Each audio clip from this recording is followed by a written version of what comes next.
Selamat datang di channel Dengarkan Buku. Ini adalah audiobook The Count of Monte Cristo karya Alexandre Dumas. Bab 15, nomor 34 dan nomor 27. Dantes melewati semua tahapan penyiksaan alami yang dialami tahanan dalam ketidakpastian. Awalnya ia bertahan dengan kebanggaan atas kesadarannya yang tak bersalah, warisan dari harapan. Lalu ia mulai meragukan kesalahannya sendiri, yang dalam beberapa hal membenarkan keyakinan sang gubernur bahwa ia mengalami gangguan jiwa, lalu melemahkan rasa bangganya. Ia mulai memohon, bukan kepada Tuhan, tapi kepada manusia. Tuhan selalu menjadi tempat terakhir. Orang-orang malang yang seharusnya mulai dengan Tuhan, tak punya harapan padanya sampai mereka kehabisan semua cara lain untuk bebas. Dantes meminta dipindahkan dari penjara saat ini ke penjara lain, bahkan jika lebih gelap dan lebih dalam. Karena perubahan, seburuk apapun, tetaplah perubahan, dan akan memberinya sedikit hiburan. Ia memohon diizinkan berjalan-jalan, mendapat udara segar, buku, dan alat tulis. Permintaannya tak dikabulkan, tapi ia terus meminta. Ia membiasakan diri berbicara pada sipir barunya, meski sipir ini, jika mungkin, lebih pendiam dari yang lama.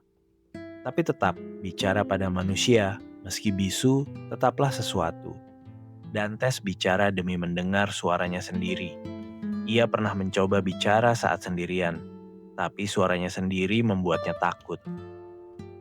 Seringkali, sebelum ditahan, pikiran Dantes memberontak pada gagasan kumpulan tahanan, terdiri dari pencuri, gelandang, dan pembunuh.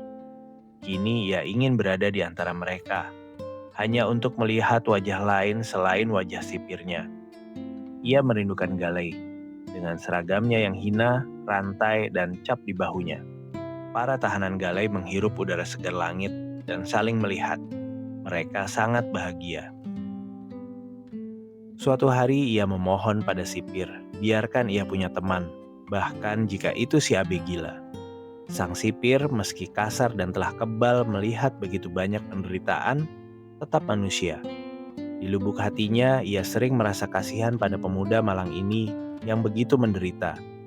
Dan ia sampaikan permintaan nomor 34 pada sang gubernur. Tapi sang gubernur dengan bijak menduga Dantes ingin berkonspirasi atau kabur, dan menolak permintaannya. Dantes telah kehabisan semua sumber daya manusia, maka ia berpaling ke Tuhan. Semua gagasan tentang kesolehan yang lama dilupakan, kini kembali.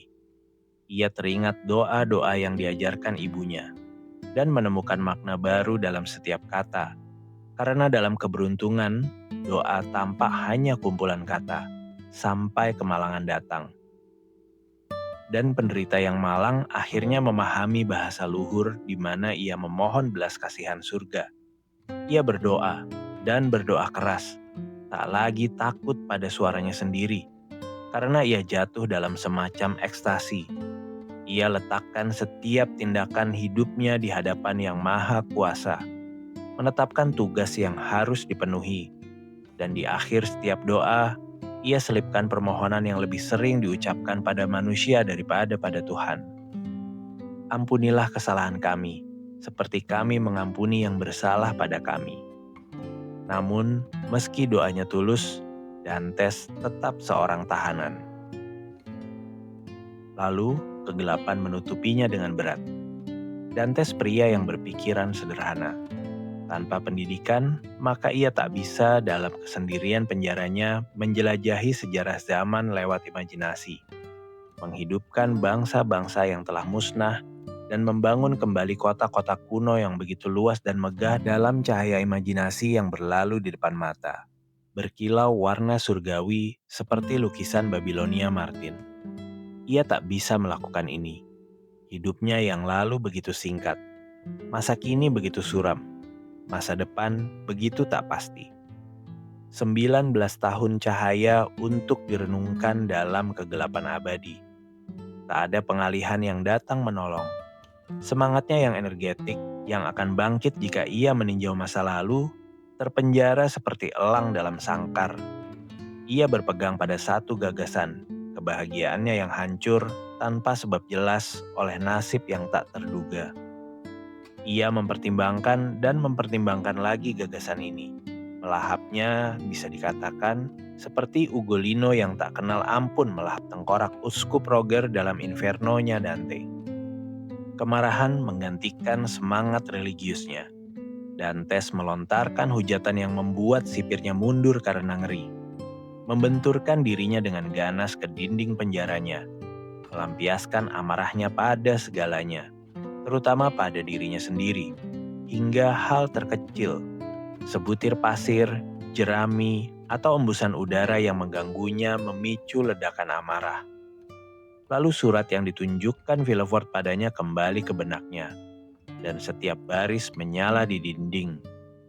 Ia berkata pada dirinya sendiri, ini permusuhan manusia, bukan balas dendam surga, yang menjerumuskannya ke jurang penderitaan terdalam. Ia serahkan para penganiaya tak dikenalnya pada siksaan paling mengerikan yang bisa dibayangkannya. Tapi semuanya tak cukup karena setelah siksaan datang kematian. Dan setelah kematian, jika bukan ketenangan, tidaknya anugerah ketidaksadaran. Dengan terus-menerus merenungkan gagasan bahwa ketenangan adalah kematian, dan jika hukuman yang diinginkan, siksaan selain kematian harus diciptakan, ia mulai merenungkan bunuh diri. Celakalah ia yang diambang kemalangan merenungkan gagasan seperti ini. Di depannya, laut mati yang terbentang tenang kebiruan. Tapi ia yang tanpa sadar masuk ke dalam pelukannya akan berjuang melawan monster yang menyeret ke kehancuran. Begitu terjebak, kecuali tangan pelindung Tuhan menariknya, semuanya berakhir dan perjuangannya hanya mempercepat kehancurannya. Keadaan penderitaan batin ini sebenarnya kurang mengerikan daripada penderitaan yang mendahuluinya atau hukuman yang mungkin akan datang. Ada semacam penghiburan dalam merenung jurang menganga di dasarnya terbentang kegelapan dan kekaburan. Edmond menemukan sedikit penghiburan dalam gagasan ini. Semua dukanya, semua penderitaannya dengan rombongan hantu suramnya lari dari selnya. Sang malaikat kematian seolah hendak masuk. Dantes meninjau ulang hidupnya dengan tenang dan menatap masa depannya dengan ketakutan. Memilih jalan tengah yang tampaknya menawarkan perlindungan. Kadang, katanya, dalam pelayaranku saat aku masih manusia dan memerintah manusia lain, aku melihat dinding mendung, laut mengamuk dan berbuih. Badai datang seperti burung raksasa mengepakkan sayapnya di antara dua cakrawala. Lalu aku sadar, kapalku hanyalah perlindungan sia-sia yang gemetar dan goyah di hadapan badai. Segera amukan ombak dan pemandangan batu karang tajam mengumumkan kedatangan maut, dan kematianku saat itu menakutkanku. Dan aku gunakan semua keahlian dan kecerdasanku sebagai manusia dan pelaut untuk melawan murka Tuhan. Tapi aku lakukan itu karena aku bahagia, karena aku tak mengundang kematian. Karena terlempar ke ranjang batu karang dan rumput laut tampak mengerikan. Karena aku tak rela, makhluk yang diciptakan untuk melayani Tuhan jadi santapan camar dan gagak. Tapi kini, semuanya berbeda. Aku kehilangan semua yang mengikatku pada kehidupan. Kematian tersenyum dan mengundangku beristirahat. Aku mati dengan caraku sendiri, mati kelelahan dan patah semangat. Seperti aku tertidur setelah berjalan 3.000 kali mengelilingi selku.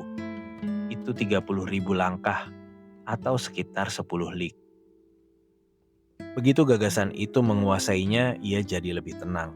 Menata ranjangnya sebaik mungkin, makan sedikit, tidur lebih sedikit dan merasa hidupnya hampir bisa ditoleransi. Karena ia tahu, ia bisa melepaskannya kapan saja. Seperti pakaian usang. Ia punya dua cara bunuh diri. Ia bisa gantung diri dengan sapu tangannya di jeruji jendela atau menolak makan dan mati kelaparan. Tapi cara pertama membuatnya jijik. Dantes selalu punya kebencian terbesar pada para bajak laut yang digantung di tiang kapal. Ia tak mau mati dengan cara yang tampak hina. Ia putuskan cara kedua dan mulai hari itu menjalankan niatnya. Hampir 4 tahun berlalu. Di akhir tahun kedua, ia berhenti mencatat waktu. Dantes berkata, "Aku ingin mati," dan telah memilih cara kematiannya. Dan karena takut berubah pikiran, ia bersumpah akan mati. Saat makan pagi dan malam di bawah, pikirnya, "Aku akan lemparkan semuanya keluar jendela dan mereka akan kira aku sudah memakannya." Ia menepati sumpahnya. 2 kali sehari ia melempar lewat celah berteralis makanan yang dibawa sipirnya. Awalnya dengan riang, lalu dengan sengaja, dan akhirnya dengan penyesalan. Hanya ingatan akan sumpahnya yang memberinya kekuatan untuk terus. Kelaparan membuat makanan yang dulu menjijikkan kini terasa menggoda. Ia memegang piringnya berjam-jam, menatap potongan daging busuk, ikan bau, roti hitam berjamur. Ini adalah kerinduan terakhir akan kehidupan yang bertarung melawan tekad putus asa. Lalu selnya terasa kurang suram. Harapannya kurang putus. Ia masih muda, baru 24 atau 25 tahun. Ia punya hampir 50 tahun lagi untuk hidup. Peristiwa tak terduga apa yang tak mungkin membuka pintu penjaranya dan mengembalikan kebebasannya. Lalu ia angkat makanan itu ke bibirnya, seperti Tantalus sukarela yang menolak dirinya sendiri. Tapi ia ingat sumpahnya, dan ia tak akan melanggarnya. Ia bertahan, sampai akhirnya tak punya cukup tenaga untuk bangkit dan melempar makan malamnya keluar jendela. Keesokan paginya ia tak bisa melihat atau mendengar. Sipirnya takut ia sakit parah.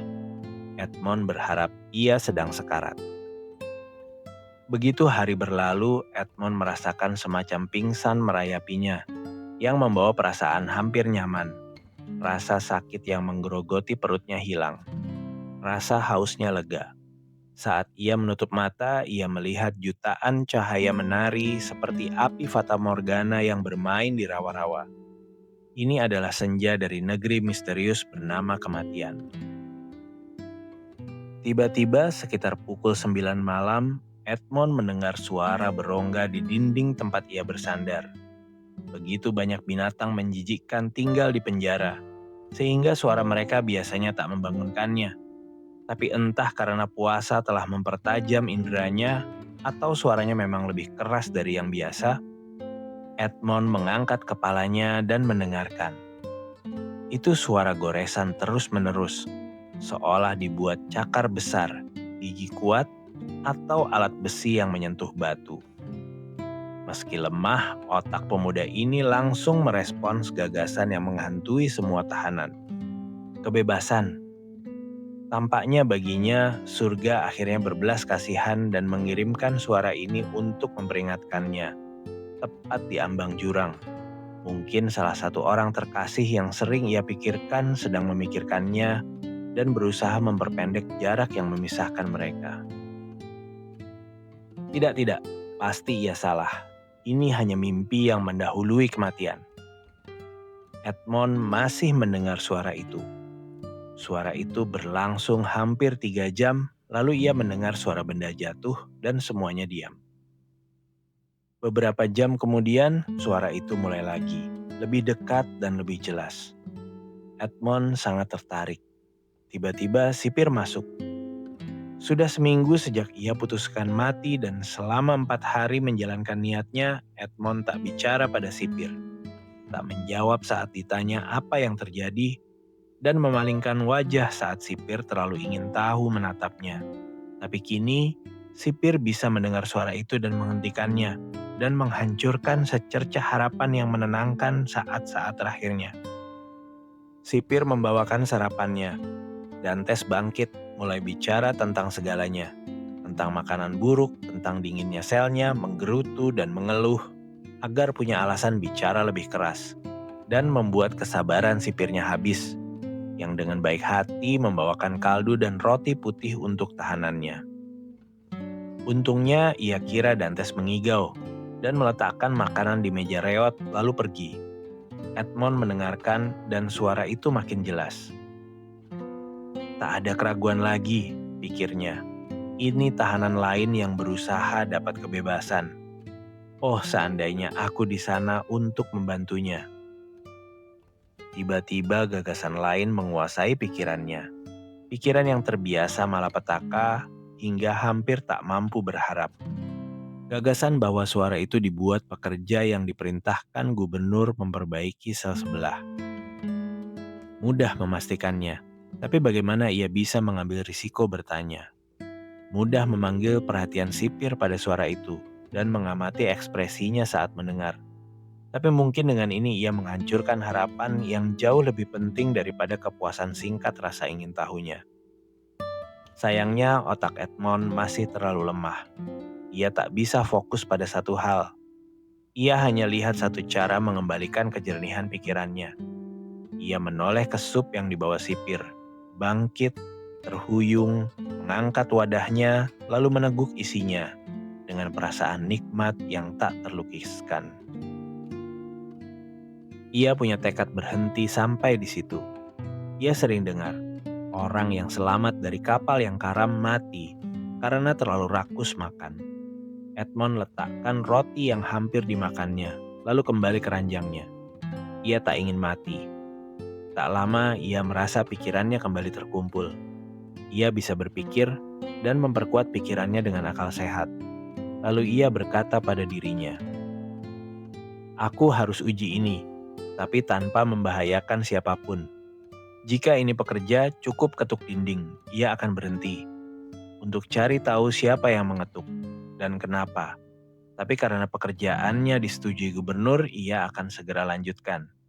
Tapi jika ini tahanan, suara yang kubuat akan membuatnya takut. Ia akan berhenti dan tak mulai lagi, sampai ia yakin semua orang sudah tidur." Edmond bangkit lagi. Kali ini kakinya tidak gemetar. Penglihatannya jernih. Ia pergi ke sudut selnya, melepaskan sebuah batu, lalu dengannya mengetuk dinding tempat suara itu datang. Ia mengetuk 3 kali.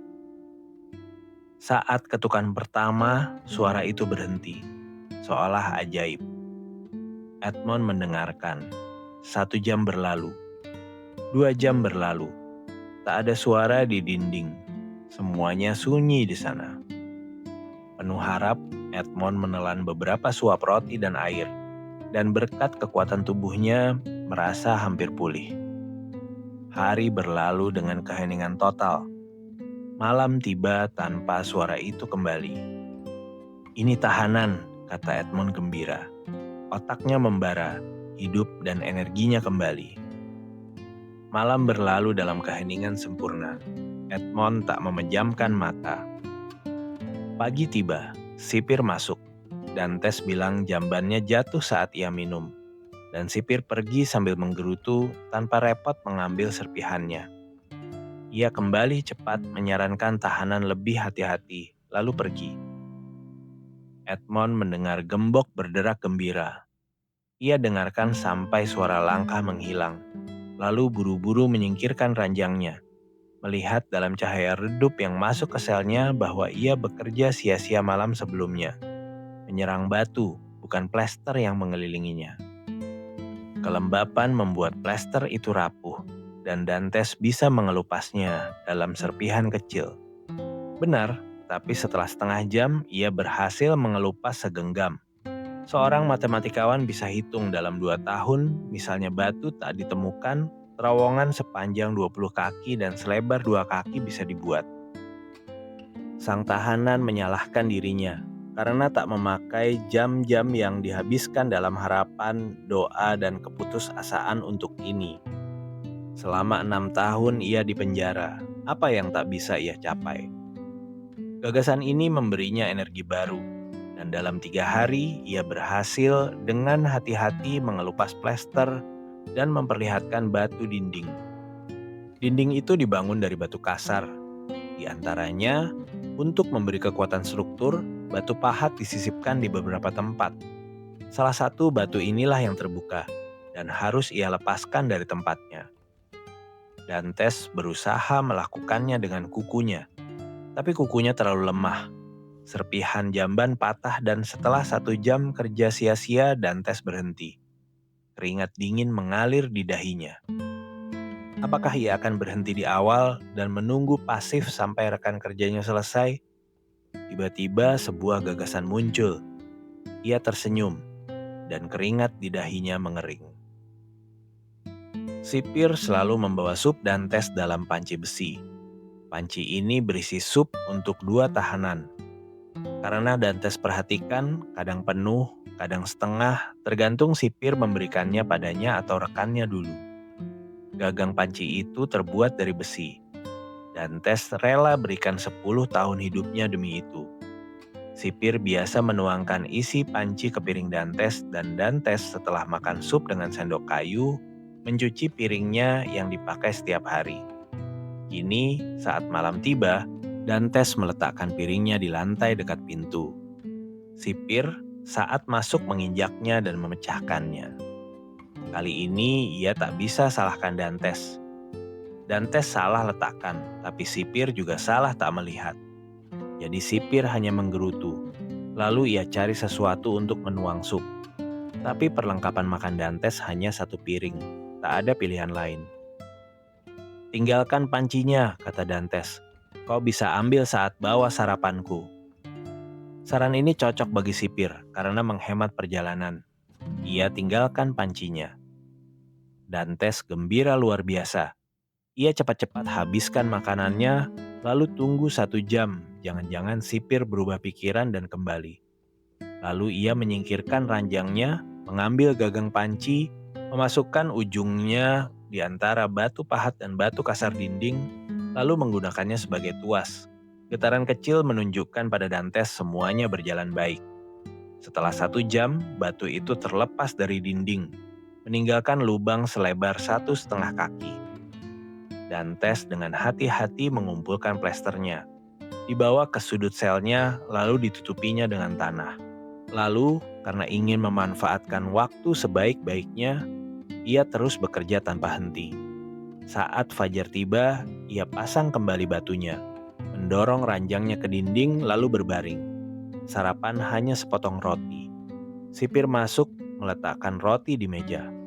"Nah, tak mau kasih aku piring lain?" tanya Dantes. "Tidak," jawab sipir. "Kau hancurkan segalanya. Dulu kau pecahkan jambanmu, lalu buat aku pecahkan piringmu. Kalau semua tahanan ikuti contohmu, pemerintah bangkrut. Aku tinggalkan pancinya. Tuang supmu ke situ, jadi mulai sekarang jangan merusak lagi." Dantes angkat matanya ke langit, lalu rapatkan tangannya di bawah selimut.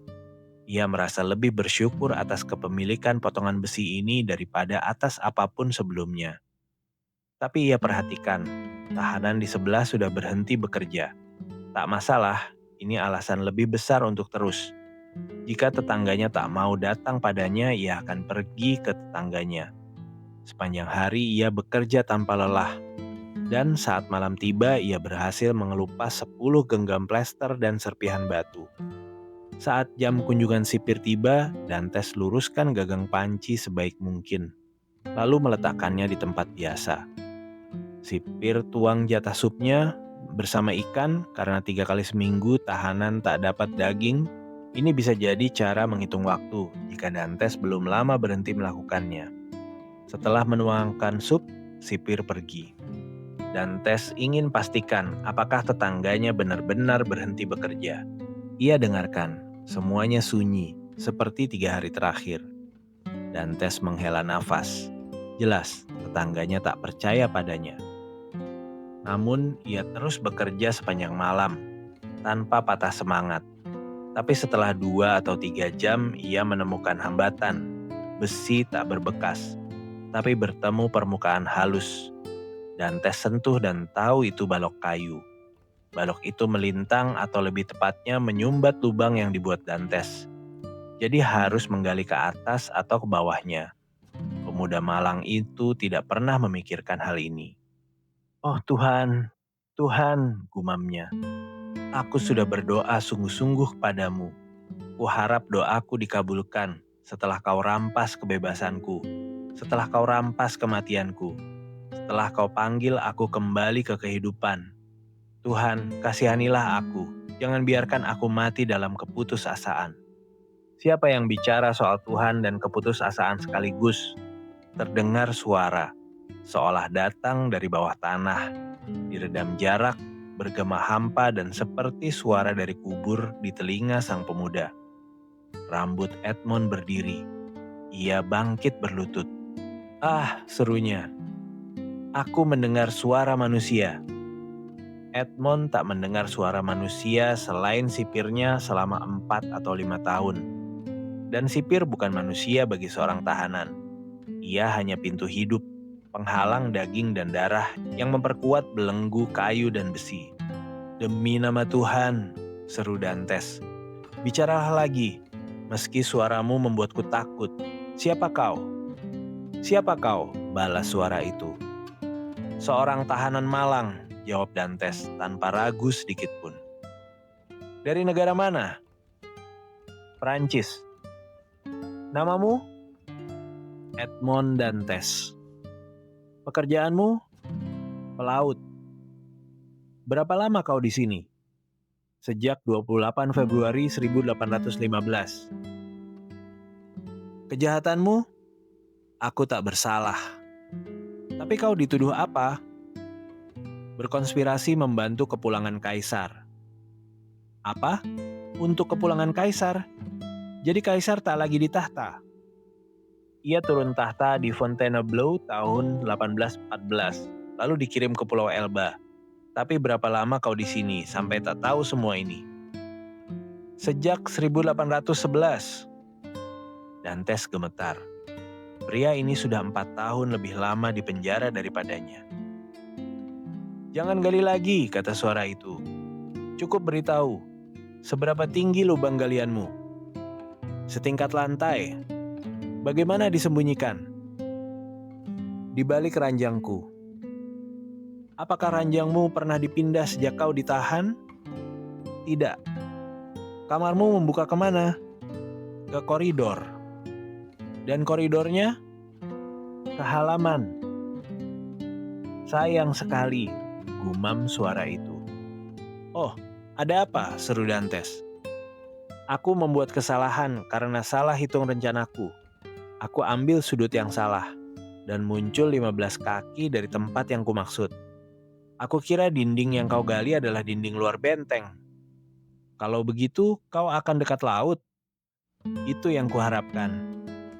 Dan kalau kau berhasil, aku akan terjun ke laut, berenang ke salah satu pulau dekat situ, Pulau Daume atau Pulau Tibulen, lalu aku akan aman.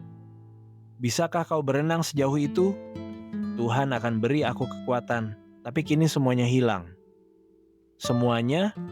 "Ya, tutup rapat galianmu, jangan kerjakan lagi dan tunggu sampai kau dengar dariku. Katakan setidaknya, siapa kau?" Aku nomor 27. "Kau tak percaya padaku ya?" kata Dantes. Edmond merasa mendengar tawa pahit bergema dari kedalaman. "Aku seorang Kristen," seru Dantes, menebak naluriah bahwa pria itu berniat meninggalkannya. "Aku bersumpah demi Dia yang mati untuk kita. Tak ada yang bisa membuatku mengucapkan sepatah kata pun pada sipirku. Tapi kumohon, jangan tinggalkan aku. Jika kau lakukan, aku bersumpah, aku sudah sampai di ujung kekuatanku. Aku akan hancurkan otakku sendiri ke dinding, dan kau akan menyesal seumur hidup atas kematianku." "Berapa usiamu?" Suaramu seperti seorang pemuda. "Aku tak tahu usiaku, karena aku tak hitung tahun-tahunku di sini. Yang ku tahu, aku baru 19 saat ditangkap, 28 Februari 1815. "Belum 26, gumam suara itu. "Di usia segitu, ia tak mungkin pengkhianat." "Oh, tidak, seru Dantes. "Aku bersumpah lagi, aku lebih rela dipotong-potong daripada mengkhianatimu. Kau berbuat baik padaku dan minta bantuan karena aku hampir buat rencana lain dan meninggalkanmu. Tapi usiamu meyakinkanku. Aku tak akan lupakan kau. Tunggu." "Berapa lama?" "Aku harus hitung peluang kita. Aku akan beri kau tanda." "Tapi kau tak akan tinggalkan aku. Kau akan datang padaku. Atau biarkan aku datang padamu. Kita akan kabur, dan jika tak bisa kabur, kita akan bicara. Kau tentang yang kau cintai dan aku tentang yang kucintai. Kau pasti mencintai seseorang." Tidak, aku sendirian di dunia. Kalau begitu, kau akan mencintaiku. Jika kau muda, aku akan jadi kawanmu. Jika kau tua, aku akan jadi anakmu. Ayahku 70 tahun, jika ia masih hidup. Aku hanya mencintai dia. Dan seorang gadis muda bernama Mercedes. Ayahku pasti belum lupakan aku yakin. Tapi hanya Tuhan yang tahu apakah ia masih mencintaiku. Aku akan mencintaimu seperti aku mencintai ayahku. Baiklah, jawab suara itu. Besok. Beberapa kata itu diucapkan dengan nada yang tak menyisakan keraguan akan ketulusannya. Dantes bangkit, menyebarkan serpihan dengan hati-hati seperti sebelumnya, lalu mendorong ranjangnya kembali ke dinding. Lalu ia menyerahkan diri pada kebahagiaannya. Ia tak akan sendirian lagi. Mungkin ia akan dapat kebebasannya. Paling buruk, ia akan punya teman dan penjara yang dibagi. Hanya separuh penjara. Keluhan yang diucapkan bersama-sama hampir seperti doa. Dan doa yang diucapkan 2 atau 3 orang akan memanggil belas kasihan surga. Sepanjang hari Dantes berjalan mondar-mandir di selnya. Kadang ia duduk di ranjang, menekan tangannya ke dada. Saat suara paling kecil terdengar, ia melompat ke pintu. Sekali atau 2 kali terlintas di pikirannya. Ia mungkin dipisahkan dari orang tak dikenal ini yang sudah ia cintai. Dan saat itu ia sudah putuskan. Saat sipir memindahkan ranjangnya dan membungkuk memeriksa lubang, ia akan bunuh sipir itu dengan jambannya. Ia akan dihukum mati. Tapi ia hampir mati karena duka dan putus asa. Saat suara ajaib ini memanggilnya kembali ke kehidupan. Sipir datang malam hari. Dantes duduk di ranjangnya. Sepertinya ia merasa begini ia lebih bisa jaga lubang yang belum selesai. Pasti ada ekspresi aneh di matanya karena sipir berkata, "Nah, kau mulai gila lagi." Dantes tak menjawab. Ia takut emosi suaranya akan mengkhianatinya. Sipir pergi sambil menggelengkan kepala. Malam tiba. Dantes berharap tetangganya memanfaatkan keheningan untuk bicara padanya. Tapi ia salah. Keesokan paginya, tepat saat ia menyingkirkan ranjang dari dinding, ia mendengar 3 ketukan. Ia jatuh berlutut. "Ini kau," katanya. "Aku di sini." "Sipirmu sudah pergi?" "Ya," kata Dantes. "Ia tak akan kembali sampai malam, jadi kita punya 12 jam." "Kalau begitu, aku bisa kerja?" tanya suara itu. "Ya, ya, sekarang juga, aku mohon." Dalam sekejap, bagian lantai tempat Dantes bertumpu saat ia berlutut dengan kepala di lubang tiba-tiba runtuh. Ia mundur cepat, sementara gumpalan batu dan tanah lenyap ke lubang yang terbuka di bawah celah yang ia buat sendiri. Lalu dari dasar terowongan ini yang tak mungkin diukur dalamnya, ia melihat muncul pertama kepala, lalu bahu, dan akhirnya tubuh seorang pria yang melompat ringan ke dalam selnya.